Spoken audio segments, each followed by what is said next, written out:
Welcome to Moussa TV bulletin లో ముందుగా headlines. ఉత్తరాంధ్రలోని వరద ముప్పు ప్రాంతాల్లో సీఎం చంద్రబాబు పర్యటన.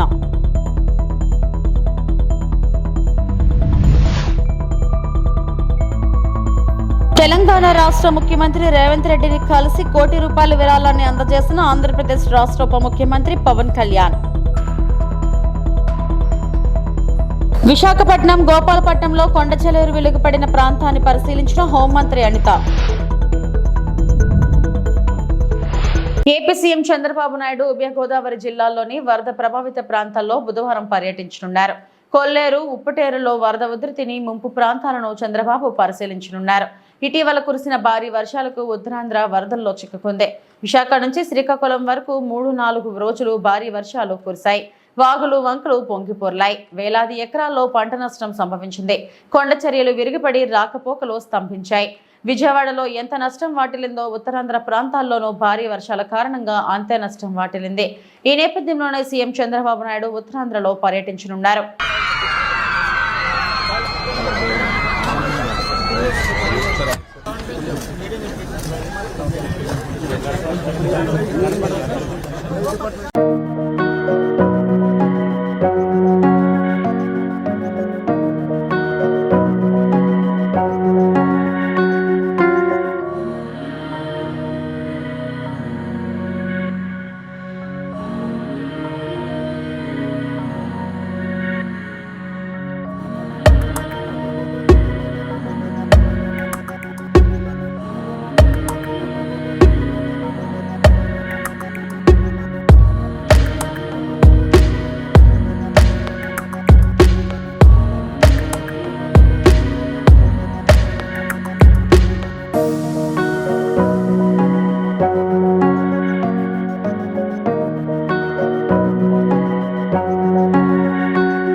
ఆంధ్రప్రదేశ్ రాష్ట్ర ఉప ముఖ్యమంత్రి పవన్ కళ్యాణ్ ఈ రోజు ఉదయం హైదరాబాద్ లో తెలంగాణ రాష్ట్ర ముఖ్యమంత్రి రేవంత్ రెడ్డిని కలిశారు. భారీ వర్షాలు, వరద సహాయక చర్యల కారణంగా తెలంగాణ రాష్ట్ర ముఖ్యమంత్రి సహాయ నిధికి కోటి రూపాయల విరాళం చెక్కును అందజేశారు.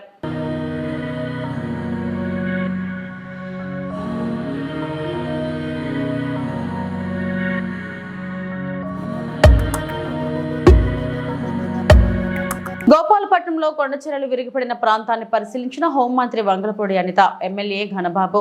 పునరావాస కేంద్రంలో బాధిత కుటుంబాలను పరామర్శించిన మంత్రి. హోంమంత్రి వంగలపూడి అనిత మాట్లాడుతూ, గోపాలపట్నంలో కొండచెరలు విరిగిపడిన వెంటనే అధికార యంత్రాంగం అప్రమత్తమైంది. తక్షణమే బాధిత కుటుంబాలను పునరావాస కేంద్రాలకు తరలించాం. విశాఖలో కొండవాలు ప్రాంతాల్లో నివసించే వారి సంఖ్య ఎక్కువగా ఉంటుంది. బాధితులకు శాశ్వత పరిష్కారం చూపుతాం. కొండ చర్యలు విరిగిపడిన ఘటనపై ఒక కమిటీ వేశాం. రేపు సాయంత్రం కమిటీ రిపోర్టు వస్తుంది. కొండవాలు ప్రాంతాల్లో నివసించే ప్రజలకు ఎలాంటి ఇబ్బందులు లేకుండా చర్యలు తీసుకుంటామని ఆమె పేర్కొన్నారు. మొన్న వర్షాల కారణంగా విశాఖపట్నంలోని ఏదైతే ల్యాండ్ స్లైడింగ్ జరిగిందో, ఇక్కడ మన వెస్ట్ నియోజకవర్గం, అదేవిధంగా రామకృష్ణ నగర్ లో మనకు ల్యాండ్ స్లైడింగ్ జరిగింది. విషయం ఏంటంటే, అదృష్టవశాత్తు ఎవరు కూడా ప్రాణహాని లేకుండా ముందే మనమందరం కూడా రిలైజ్ అవ్వటం, ఆ ల్యాండ్ స్లైడ్ జరుగుతున్నప్పుడు కూడా ఎమ్మెల్యే గారు కూడా దగ్గర ఉండటం, ఇమీడియట్ గా అధికార యంత్రాంగాన్ని అంతటినీ కూడా అలర్ట్ చేసి అధికార యంత్రాంగం మొత్తం అంతా వచ్చి అక్కడ ఏదైతే హౌసెస్ ఉన్నాయో హౌసెస్ లో ఉన్న వాళ్ళందరినీ, అంటే ఒక రో 10 హౌసెస్, ఆ పైన ఇంకొక 10 హౌసెస్, మొత్తం ఒక 20 హౌసెస్ అక్కడ ఇమీడియట్ గా మనకి ఎఫెక్ట్ అవుతాయేమో అని భయపడి ముందు ఇమీడియట్ గా వాళ్ళందరినీ తీసుకొచ్చి ఇక్కడ రీహాబిలిటేషన్ సెంటర్ లో మన మొత్తం అందరూ కూడా మన అధికార యంత్రాంగం, అదేవిధంగా ఎమ్మెల్యే గారు అందరూ కూడా ఇక్కడ పెట్టడం జరిగింది. అయితే ఇందాక మన ఎమ్మెల్యే గారు చెప్పినట్టుగా విశాఖపట్నం ఎంత బ్యూటిఫుల్ సిటీగా ఉంటుందో, అదేవిధంగా ఇక్కడ కొండవాళ్ళు ప్రాంతాల్లో ఎక్కువ మంది నివాసం ఏర్పాటు చేసుకోవడం అనేది నాకు తెలిసి స్టేట్ లెవెల్లోని వైజాగ్ లో ఉన్నంత ఎక్కువ కొండవాళ్ళ ప్రాంతాల్లో ఇంకెక్కడ ఉండరేమో.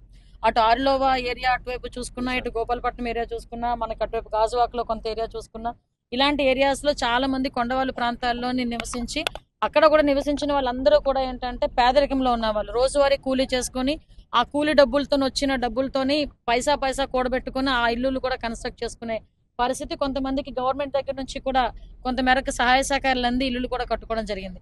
ఈ రోజు నేను ఇక్కడికి వచ్చిన తర్వాత వాళ్ళందరూ పరిస్థితి ఎలా ఉందంటే, వాళ్ళ ఇంట్లోకి వెళ్ళాలా, మళ్ళా వెళ్ళగలమా, ఇంట్లోకి వెళ్ళి మేము అందులో జీవనం కొనసాగించగలమా అని ఒక భ్రమలోని నిజంగా ఒక దయనీయమైన పరిస్థితిలో వాళ్ళందరూ కూడా ఉండటం నిజంగా చాలా బాధ అనిపించింది. వాళ్ళందరికీ కూడా కంపల్సరీగా ఒక శాశ్వత పరిష్కారం అన్నది ఇవ్వాలి. ఎక్కడైతే ఎక్కువగా వర్షాలు పడినాయి, ల్యాండ్ స్లైడింగ్స్ జరుగుతున్నాయని తెలుసుకున్న వెంటనే గౌరవ ముఖ్యమంత్రి గారు చంద్రబాబు నాయుడు గారు ఇమీడియట్ గా అక్కడ విజయవాడ తుఫాను పరిసర ప్రాంతాల్లో ఉన్న నన్ను అక్కడికి ఇమీడియట్ గా అక్కడ వెళ్ళమ్మా అనిత, అక్కడ చూడమ్మా అనిత నన్ను పంపించడం, అదేవిధంగా కలెక్టర్ గారు కానీ, జేసీ గారు, అదేవిధంగా సిపి గారు, అడిషనల్ సిపి గారు అందరూ ప్రభుత్వ యంత్రాంగం అంతా ఇక్కడికి వచ్చి చూడటం కూడా జరిగింది. దీని మీద ఒక కమిటీ కూడా ఏర్పాటు చేయడం జరిగింది.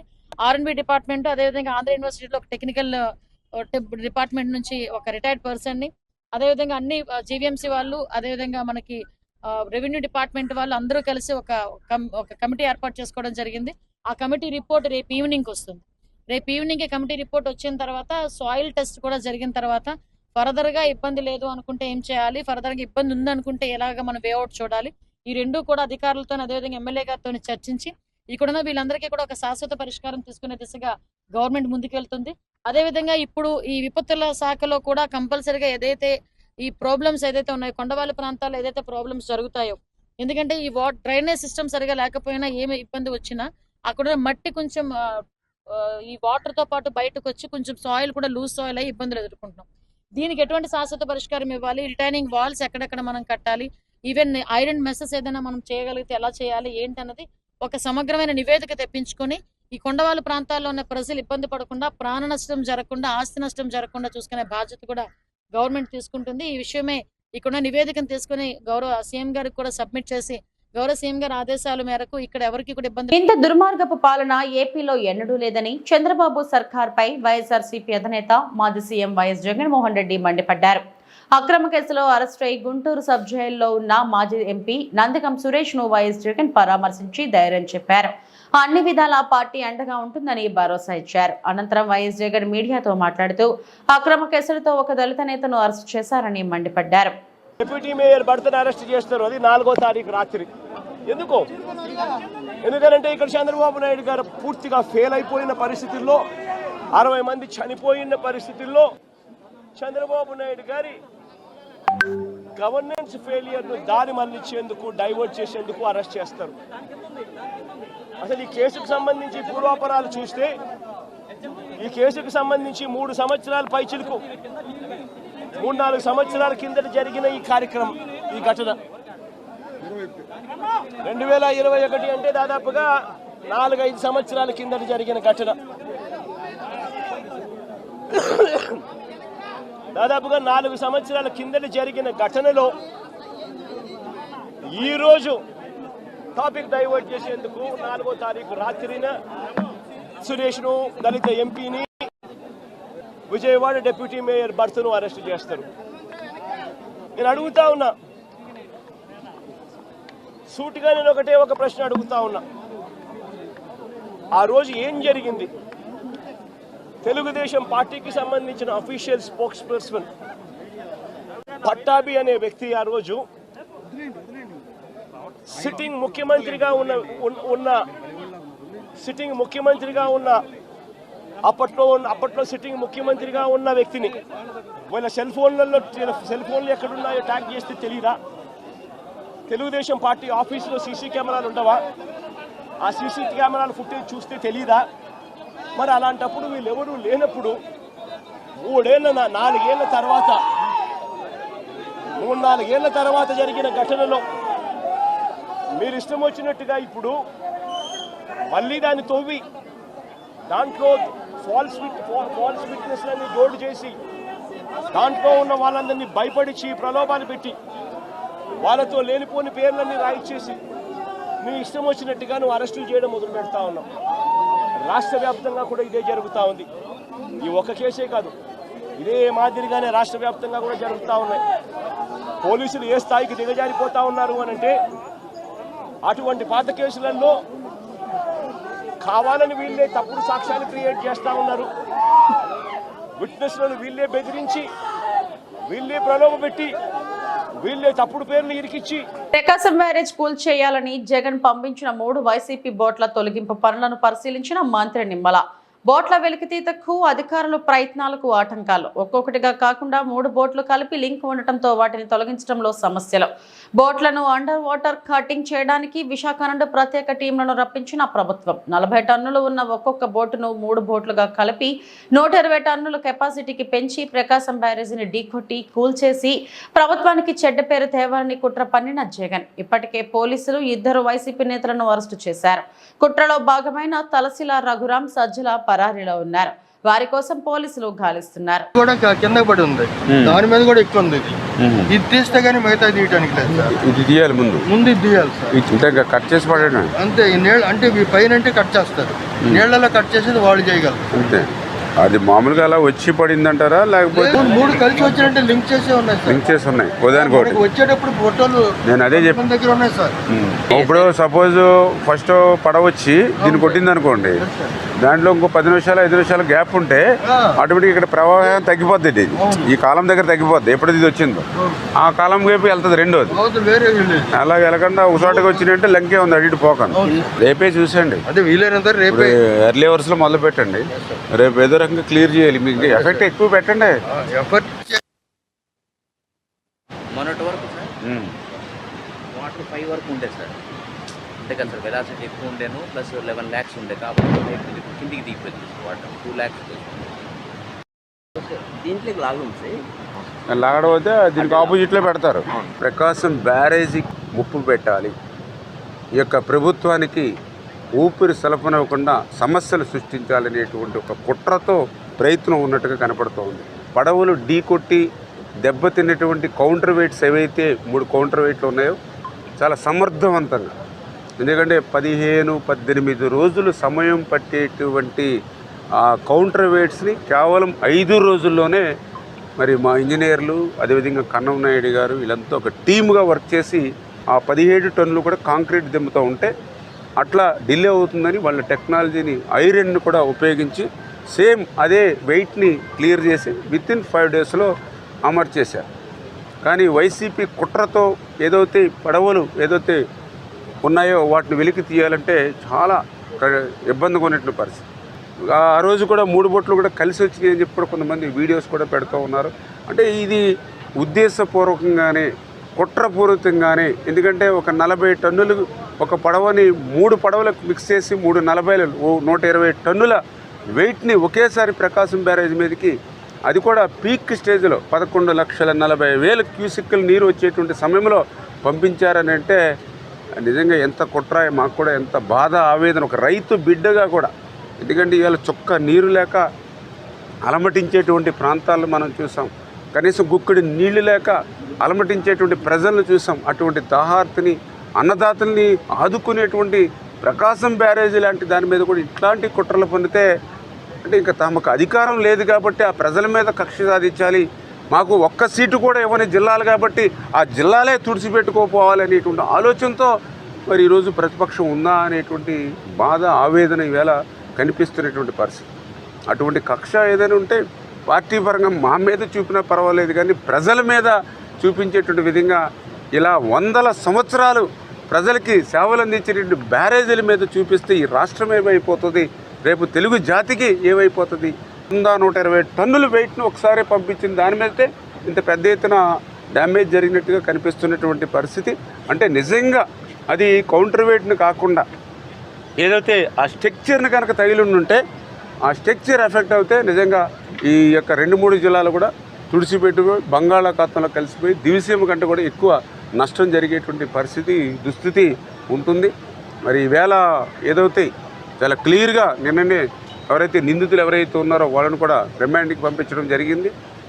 ఏదైతే ఈవేళ వాస్తవాలు కూడా ఒక్కొక్కటి వెలికిలోకి వస్తూ ఉన్నాయి.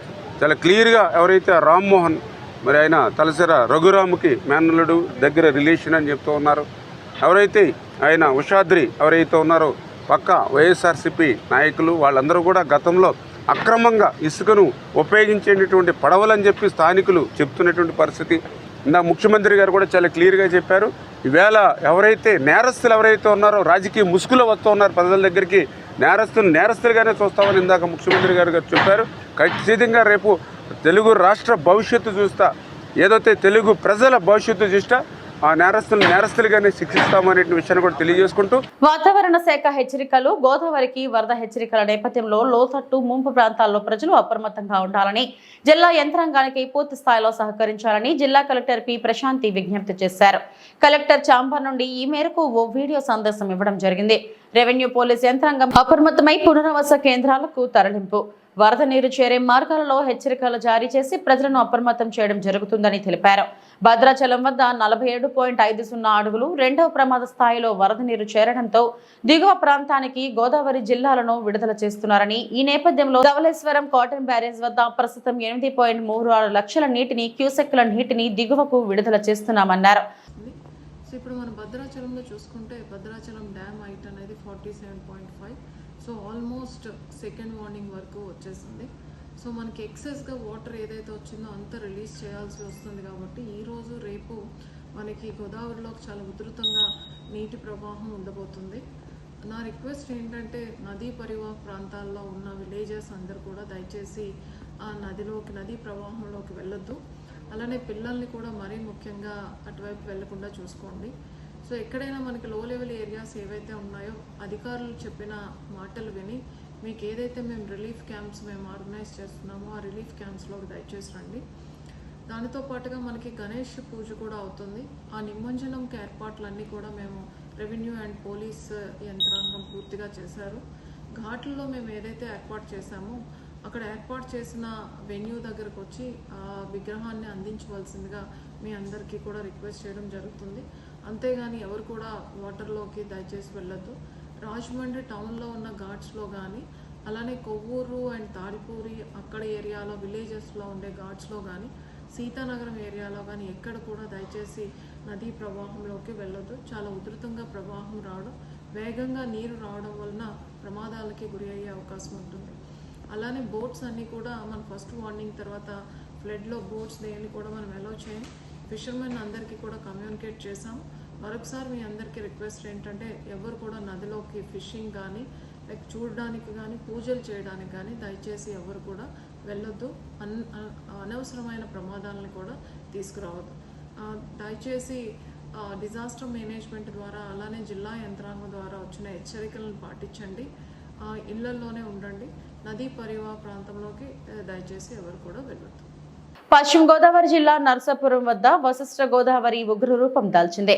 ధవళేశ్వరం బ్యారేజ్ నుంచి మారు 16 లక్షల క్యూసెక్ల వరద నీటిని సముద్రంలోకి విడిచిపెట్టడంతో నరసాపురం పరివాహక ప్రాంతాల్లో గోదావరి పరవళ్లు తొక్కుతుంది. గంటకు రేవుల్లో నీటి మట్టాలు పెరుగుతున్నాయి. అప్రమత్తమైన అధికారులు నరసాపురం సకినేటిపల్లి రేవుల మధ్య రాకపోకలను నిలిపివేశారు. స్నానాల రేవులని మూసివేశారు. లోతట్టు ప్రాంతాలు ముంపు బారిన పడకుండా నరసాపురం యలమంచిలి మండలాల్లోని అవుట్ ఫాల్స్ లూయిస్ తలుపులను మూసివేశారు.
అల్లూరి సీతారామరాజు జిల్లా పాడేరు గిరిజన ప్రాంతాల అభివృద్ధికి రాష్ట్ర ప్రభుత్వం పటిష్ట చర్యలు చేపడుతుందని, జిల్లాలో వర్షాలకు దెబ్బతిన్న రహదారులను యుద్ధ ప్రాతిపదికన తాత్కాలికంగా పునరుద్ధరణ చర్యలు చేపడతామని రాష్ట్ర గిరిజన సంక్షేమ స్త్రీ శిశు శాఖ మాత్యులు గుమ్మడి సంధ్యారాణి హామీ ఇచ్చారు. గత కొంతకాలంగా కురుస్తున్న భారీ వర్షాలకు చింతపల్లి మండలం చట్రపల్లి గ్రామంలో కొండ చర్యలు విరిగిపడి కుమారి అనే మహిళ మృతి చెందడం, మరో ముగ్గురు గాయపడి ఆసుపత్రి పాలవడం జరిగింది. ఈ నేపథ్యంలో ఆ గ్రామంలో వెళ్లి బాధితులను పరామర్శించడానికి బయలుదేరి ముందుగా లంసింగ్ అతిథి గృహం చేరుకున్న మంత్రికి జిల్లా collector AS Dinesh Kumar, SP Amit Bhardar, ITDA PO V Abhishek మర్యాదపూర్వకంగా కలిసి వర్ష పరిస్థితులు, నష్టాలు వివరించారు. అనంతరం మడిగుంట వద్ద కొట్టుకుపోయిన డైవర్షన్ పరిశీలించారు. రోజులుగా వస్తున్నటువంటి భారీ వర్షాల కారణంగా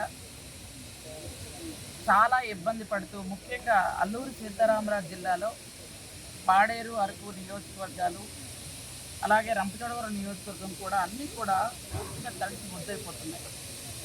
ఈ అధిక వర్షాల వల్ల మనం ఇప్పుడు వస్తున్నప్పుడు మీరు అందరూ చూస్తారు రోడ్లు ఎంత దారుణంగా ఉన్నాయో. గత 5 సంవత్సరాలు కనీసం రోడ్ల కోసం ఎన్ని అప్లికేషన్లు పెట్టినా, ఎన్నిసార్లు అధికారులకు చెప్పినా, ఎంత మొరపెట్టుకున్నా కనీసం ఒక్క పైసా ఇచ్చిన పాపాను పోలేదు. మీ అందరికీ తెలుసు. ఈరోజు గత 5 సంవత్సరాలు ఏ పని చేయకపోవడం, అంతకుముందు చంద్రబాబు నాయుడు గారు ఇచ్చిన రోడ్లు మాత్రమే ఈరోజు మనం చూసిన రోడ్లు. ఆ రోడ్లు కూడా హెవీ ట్రాఫిక్ వల్ల, హెవీ వెహికల్స్ వల్ల ఇక్కడ దాదాపు 3-4 రాష్ట్రాలకి రోడ్లకి ఈ రోడ్డు ఉండడం వల్ల మొత్తం అంతా చాలా దారుణంగా తయారైంది. ముఖ్యంగా ఈ వర్షాల కారణంగా మన చట్రపల్లిలో జరిగిన సంఘటన మీ అందరికీ తెలుసు. అక్కడ కుమారి అన్న ఆమె చనిపోవడం, అలాగే వాళ్ళ కుటుంబ సభ్యులందరూ కూడా గాయపడడం, వాళ్ళని హాస్పిటల్లో జాయిన్ చేయడం అన్నీ జరిగాయి. ముఖ్యంగా వర్షాలు పడగానే, ముఖ్యంగా మన గిరిజన ప్రాంతాలలో ఎప్పుడు కూడా ఈ ప్రమాదాలు ఇవన్నీ కూడా మనకు సహజమే. కానీ ఈసారి రిటర్నింగ్ వాల్స్ కూడా పడిపోయేటంత, పక్కన ఉన్నటువంటి ఈ వాల్స్ ఏవైతే ఉన్నాయో అవన్నీ కూడా కరిగిపోయి వచ్చేటంత అంత దారుణంగా జరుగుతున్నాయి. నిన్న మనం ఈ మధ్య చూసాం, 2-3 రోజుల క్రితం బస్ కూడా లోయలో పడిపోవడం. 33 ఇళ్ళు ఉన్నాయి, 151 మంది ఉన్నారు. వాళ్ళందరికీ కూడా అక్కడ నుంచి రాలేకపోతున్నారు. కాబట్టి వాళ్ళందరికీ ప్రభుత్వం అండగా ఉండడమే కాకుండా వాళ్ళకి కావాల్సినటువంటి నిత్యావసర సరుకులు కానీ అవి కూడా ఇవ్వడం జరుగుతుంది. అలాగే మా వాళ్ళు కూడా కొంతమంది మా నాయకులు బట్టలు అవి కొన్నారు, అవి కూడా తీసుకొని వెళ్ళి ఇస్తారు. అలాగే అక్కడ ఉన్నటువంటి కొన్ని పశువులు కూడా, ఒక 4 పశువులు చనిపోవడం, అలాగే ఒక 70 మేకలు కానీ, కోళ్ళు ఒక 60, ఇవన్నీ కూడా నష్టం జరిగింది. వాటన్నిటిని కూడా కలెక్టర్ గారు, పీఓ గారు వాటిని కూడా రాసుకుంటున్నారు. వాటన్నిటి కూడా నష్టపరిహారం అందజేసే పరిస్థితి అయితే ఉంది. అలాగే మొత్తం దాదాపుగా 6,000 ఎకరాల్లో పంట నష్టం కూడా జరిగింది. వాటికి కూడా నష్టపరిహారం వ్యవసాయ శాఖ కూడా చెప్పడం జరిగింది. అవి కూడా రాస్తాం. ఖచ్చితంగా పంట నష్టపరిహారం కూడా ఇప్పించే బాధ్యత తీసుకుంటామని మీకు తెలియజేస్తున్నాను. క్వారీ ఏంటంటే అక్కడ మొత్తం గ్రామస్తులందరూ కూడా, ముఖ్యంగా మహిళలందరూ వచ్చి పాపం ఏడుస్తున్నారు. ఏంటంటే ఆ క్వారీ వల్ల వచ్చే గాలికి ఏంటంటే గాలి రావట్లేదు, మాకు ఆక్సిజన్ అందట్లేదు. దాంట్లో ఈ పౌడర్, ఆ వైట్ పౌడర్లా కలిసిపోవడం వల్ల గాలి రావడం లేదు. మేము చాలా ఇబ్బంది పడుతున్నాం. అలాగే వాటర్ కూడా మొత్తం రెడ్ అయిపోతుంది. అలాగే పిల్లల కాళ్ళు కూడా చచ్చిపడిపోతున్నాయి అని వాళ్ళు చెప్తున్నారు. అందుకే కలెక్టర్ గారికి వెంటనే అక్కడ వెళ్ళి చూడమని చెప్పాము. చూసిన తర్వాత కలెక్టర్ గారు రేపటి నుండి దాని మీద డెసిషన్ తీసుకోవడం జరుగుతుంది. నిజంగా అది అక్కడ తప్పిదంగా జరిగితే అక్కడ ఎంక్వైరీ చేస్తారు. అది ఎందుకంటే ఇంత పూర్వం కూడా మేము దాని గురించి మాట్లాడడం కూడా జరిగింది. అది ప్రభుత్వ నిబంధనలకు అన్ని విధాలుగా వ్యతిరేకంగా ఉంటే ఖచ్చితంగా దాని మీద చర్యలు తీసుకోవడం జరుగుతుంది. Thank you. Jaggayyapeta bar association న్యాయవాదుల విధుల బహిష్కరణ. నందిగామ బార్ అసోసియేషన్ న్యాయవాది ఎర్రగాని వీరబాబుపై దాడి చేసిన దుండగులపై నందిగామ పోలీసులు ఎఫ్ఐఆర్ నమోదు చేయకపోవడాన్ని నిరసిస్తూ Jaggayyapeta bar association president Arnepaga Sundarrao ఆధ్వర్యంలో న్యాయవాదులు 11/9/2024 కోర్టు విధులను బహిష్కరించి నిరసన కార్యక్రమం చేపట్టారు. ఈ సందర్భంగా న్యాయవాదులు మాట్లాడుతూ పోలీసులు నిరంకుశ వైఖరి విడనాడాలని, తక్షణమే నిందితులపై చట్ట ప్రకారం చర్యలు తీసుకోవాలని డిమాండ్ చేశారు. కార్యక్రమంలో ఆర్నేపాగా సుందర్రావు, బాతుల వెంకట్రామయ్య, కరుణం నరసింహరావు, జూనెబోయిన శ్రీనివాసరావు, బాడే జోగేంద్ర కుమార్, ఎం కృష్ణయ్య, కె శ్రీనివాసరావు, ఎం ఆంజనేయులు, దాసరి నాగేశ్వరరావు, కరిసే రత్నబాబు, శ్రీధర్, శ్రీనివాసవి, శేషకుమారి, అమ్ములు తదితరులు పాల్గొన్నారు. ఈరోజు మా న్యాయవాదులు ఎనానిమస్గా విధులు బహిష్కరించి బాయ్కాట్ చేయడం జరిగింది. ముఖ్యంగా ఈ విషయం సందర్భం ఏంటంటే, నందిగామలో మా న్యాయవాదిని ఎవరో అక్రమంగా అన్యాయంగా అమానుషం కొడితే న్యాయం చేయని న్యాయవాది పోలీస్ స్టేషన్కి వెళితే న్యాయం జరగలేదు. పోలీసు వారు ఇంతవరకు కేసు కట్టలేదు. అందుకు కానీ ఈరోజు ఉభయ జిల్లాలు, కృష్ణా, ఎన్టీఆర్ జిల్లాల న్యాయస్థానాల్లో ఉన్న న్యాయవాదులు మొత్తం ఈరోజు బాయ్కట్ చేసి దానిపై చర్య తీసుకోవాలని గర్హిస్తూ ఈరోజు నిరసన తెలియజేస్తా ఉన్నాం. ప్రేమానురాగాలను తుంచివేసిన కర్కశ వరద పెనులా వచ్చిన ముంపుకు బలైన కుటుంబాలు ఎన్నో. ఇల్లు జాడలు లేక కుటుంబంలోని సామానులన్నీ ఏమైపోయాయో తెలియక కట్టుబట్టలతో నిలబడి లబోదిబోమంటున్న బాధితులు. కానరాని ఇల్లు, నడుమ లోతు పేరుకుపోయిన పొలాలలో మేట మానవత్వమా నీవెక్కడా? కన్నీరు మున్నీరై విలిపిస్తున్న బక్క చిక్కిన బడుగు జీవులు 10 సంవత్సరాల నుండి సంపాదించిన ఆస్తంతా నీటిపాలు. తలదాసుకోవటానికి ఇంత జాగా లేకపోయే, ఒళ్ళు గగురుపుడిచే చలిలో నిద్ర రాధాయే అంటున్న ఓ ముదుసలి.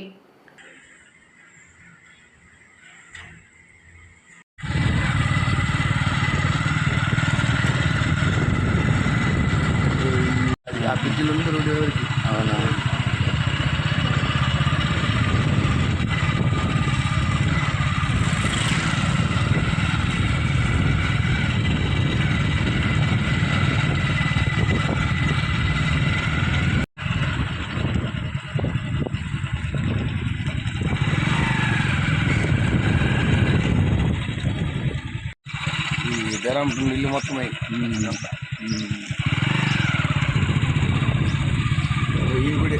అడుగుతుంటే బ్రిడ్జికం రోడ్ పూర్తిగా డ్యామేజ్ అయిపోయింది.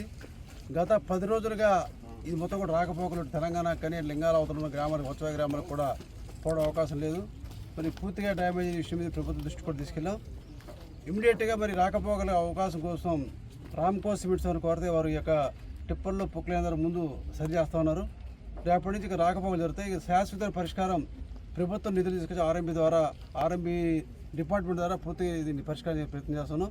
ఇప్పటివరకు మరి డ్రింకింగ్ వాటర్ లైన్ డ్యామేజ్ అయిపోయినాయి, ఎలక్ట్రిక్ లైన్ డ్యామేజ్ అయిపోయినాయి. ఇవన్నీ కూడా మరి పూర్తిగా పరిష్కారం చేసిన కూడా ప్రభుత్వ దృష్టి తీసుకెళ్ళి, ముఖ్యమంత్రి దృష్టికి తీసుకెళ్ళి ఏదైతే రహదారులు కావచ్చు, డ్రింకింగ్ వాటర్ కావచ్చు, ఇరిగేషన్ కెనాల్స్ కావచ్చు, పంట నష్టం ఎన్ని కూడా పూర్తిగా ప్రభుత్వాన్ని ఎక్కడెక్కడ ఆ డిపార్ట్మెంట్ ఎన్యూమినేషన్ చేస్తూ ఉన్నారు.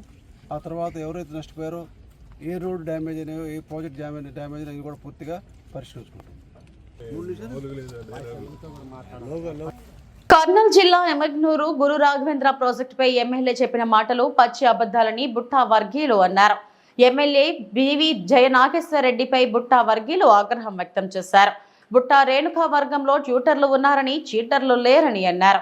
గురు రాఘవేంద్ర ప్రాజెక్టుపై అవగాహన లేకుండా మాట్లాడుతున్న ఎమ్మెల్యే బివి అని అన్నారు. తప్పుడు మాటలు బొక్కలు పెట్టి రైతులకు జీఆర్పీ ద్వారా నీళ్లు ఇవ్వండి. అధికారం ఉన్నప్పటికీ తెలుగుదేశం పార్టీలో జీఆర్పీ ద్వారా రైతులకు ఎప్పుడూ సాగునీరు ఇవ్వలేదని అన్నారు. 2014 నుంచి 19 వరకు పూల్చింత చెరువుకి 3500 ఇయర్లీ పారిచ్చినామని చెప్పినాడు. కానీ నిజానికి అది 1258 ఎకరాలు మాత్రమే పారిచ్చినాడు. అలాగే వైఎస్ఆర్ గవర్నమెంట్లో కేవలం 1000 ఎకరాలు అని చెప్పినాడు. కానీ 1463 ఎకరాలు పారింది నీళ్లు. తర్వాత చిలకల్డోన స్కీమ్లో 2800 ఎకరాలని చెప్పినాడు ఆయన పారిచ్చింది 2014-19 మధ్యన. కానీ కేవలం 69 ఎకరాలు పారిచ్చి 2800 ఎకరాలు అని చెప్పినాడు. అదే రకంగా 2019-24 సంవత్సరంలో వైఎస్ఆర్ హయాంలో 1000 ఎకరాలు అని చెప్పినాడు. కానీ 1170 ఎకరాలు సంవత్సరానికి సగటున 5 సంవత్సరాలు పారిచ్చిన తర్వాత ఎకరాలు అని చెప్పినాడు. కాకపోతే కేవలం 400. ఈ వార్తలు ఇంతటితో సమాప్తం. మరిన్ని వార్తా విశేషాల కోసం చూస్తూనే ఉండండి. నమస్తే.